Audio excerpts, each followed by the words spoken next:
Good morning! So, ang video natin for today is asadong matwa. Ano to? Kapampangan dish. So, yung ingredients, chicken breast, minarinate ko sa kalamansi, bawang, toyo, paminta. Mga 6 na piraso. Malalaki naman yun, di hiwain nyo sa gitna. Okay? Yan. Tapos, dito na ako nag-ano sa kawali. Patatas, ayan, sibuyas,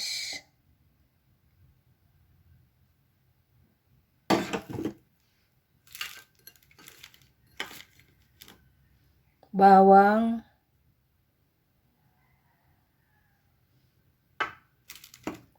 at saka kamatis. Ang ginamit kong kamatis dito, 15. Ayan. May sugat yung isa kong kamay. Pwede ring dayap. Kung walang dayap, kalamansi. Lutong probinsya lang to, no? So, prito, tapos gisa-gisa. So, mag-uumpisa na tayo, no? Piprito muna natin yung patatas. Okay?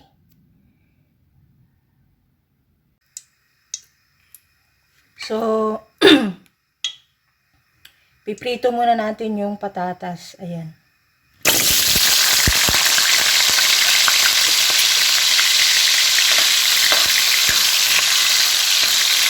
Dito natin.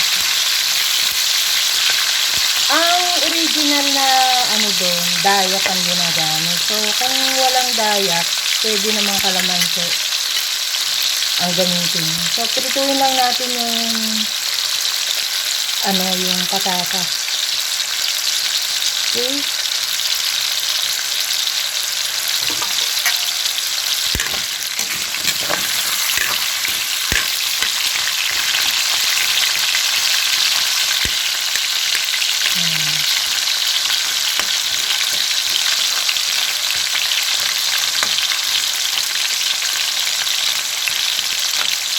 So, pagka-prito niyan, isusunod na natin yung marinated chicken breast.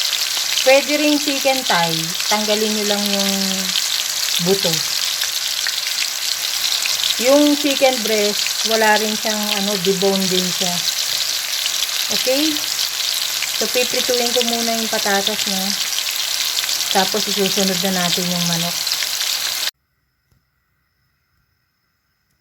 So, ayan. Naprito na natin yung patatas. Piprito natin yung marinated na chicken. So, ayan.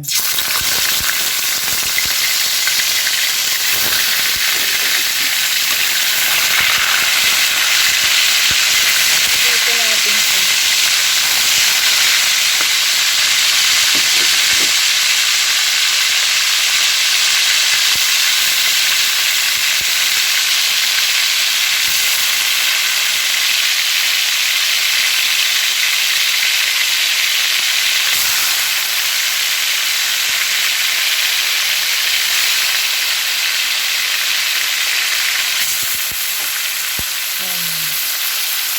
Dito natin sa hanggang sa maging brown siya.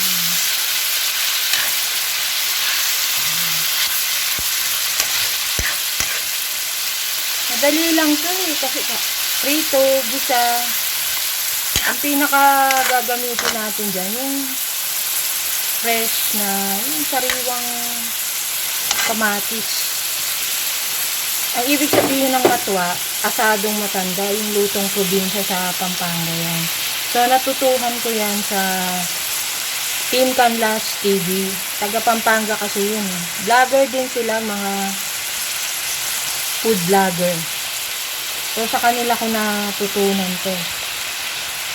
So, kasi yung iba gumagamit ng tomato sauce, pero sa kanila hindi. Fresh ingredients na galing sa backyard. So, kung walang kalamansi, kung walang dayap, pwedeng kalamansi.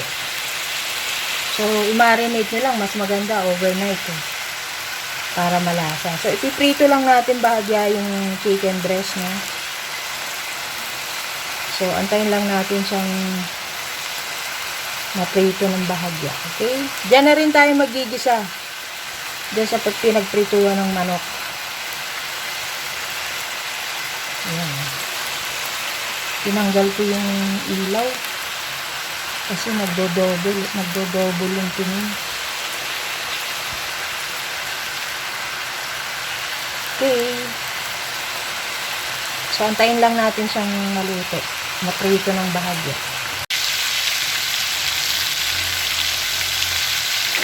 Ito na, no? Ito itsura niyan pag naprito na, no? Diba? So, iurong lang natin ng konti yung manok. Ayan, no?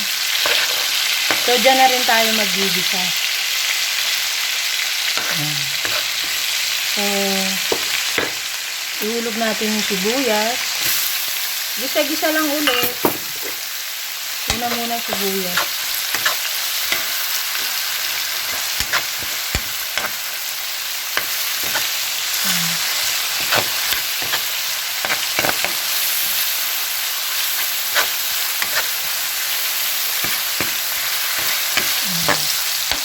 Pag nagigisa, medyo yan, diinan nyo para lumabas yung kata. Yan.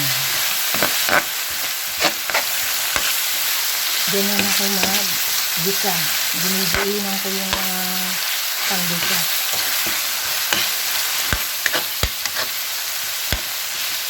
So, salamat sa Team Canlas TV sa recipe na to. So, ito, susunod natin bawang. Yan.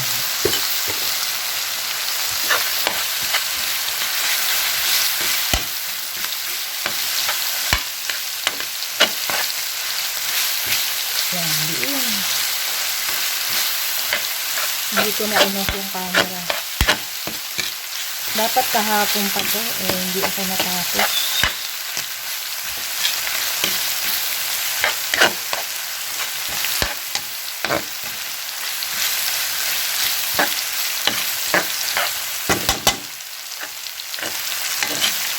So, ayun yung manok nasa gilid, ano? So, ihulog na natin yung kamatis. So, ito yung parang imbis na tomato sauce, kamatis.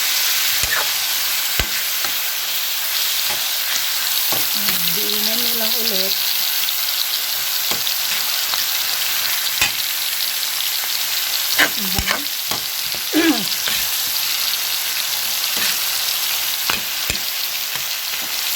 Halo na naman.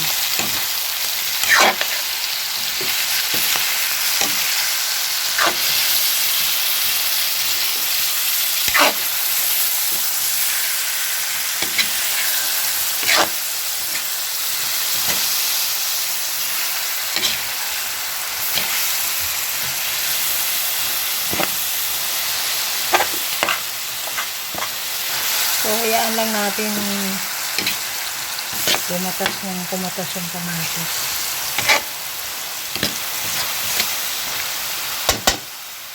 Okay. So, ayan. Ayan yung kamatis.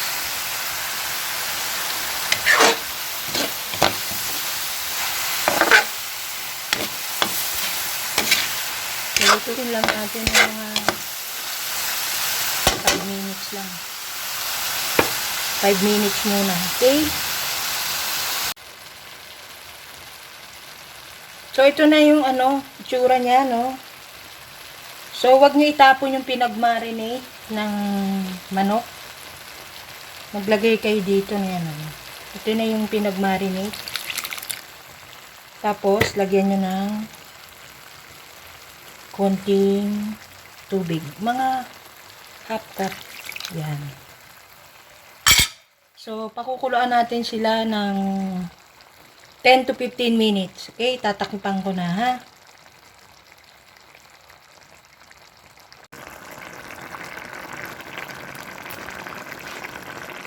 So, habang kumukulo siya, timplahan na natin siya ng asin. Konting asin lang.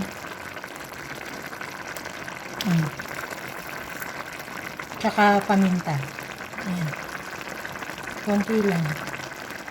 Yung asin nalalay lang ha. Depende rin sa alat na gusto nyo kasi may toyo na yan. So habang pinakukulaan natin siya.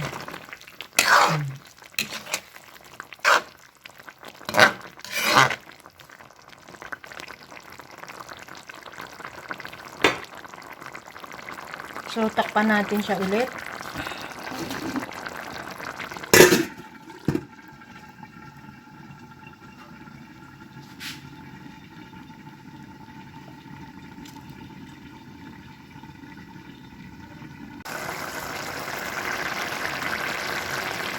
So, ayan, no, medyo lumalapot na yung sabaw, no. Iulog natin yung piniritong patatas. Ayan.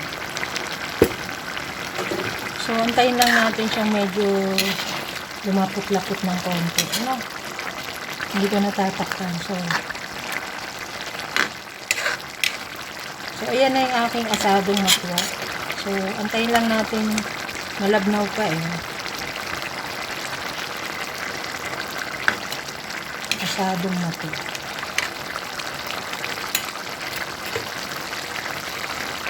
Antayin lang natin medyo kumonti yung sabaw. Okay? So, ayan na siya, asadong matwa. Diba, ang dali lang lutuin. Yung ingredients, madali ring hanapin.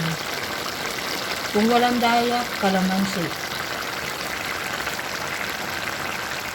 Okay? So, antayin lang natin ma-reduce yung pinakasabaw.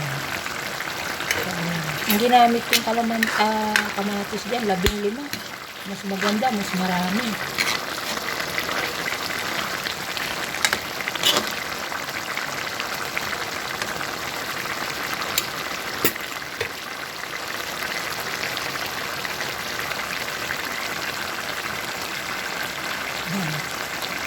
Diba ang dali? So, ito na ang aking asadong matwa. So, ipi-plating ko na siya, no?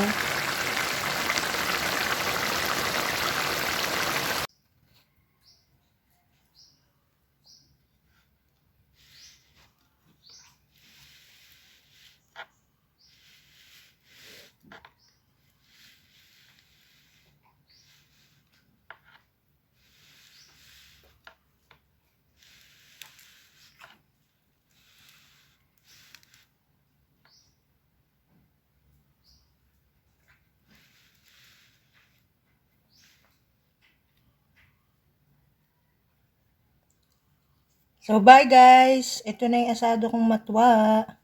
See you again sa next cooking vlog ko, no? Bye!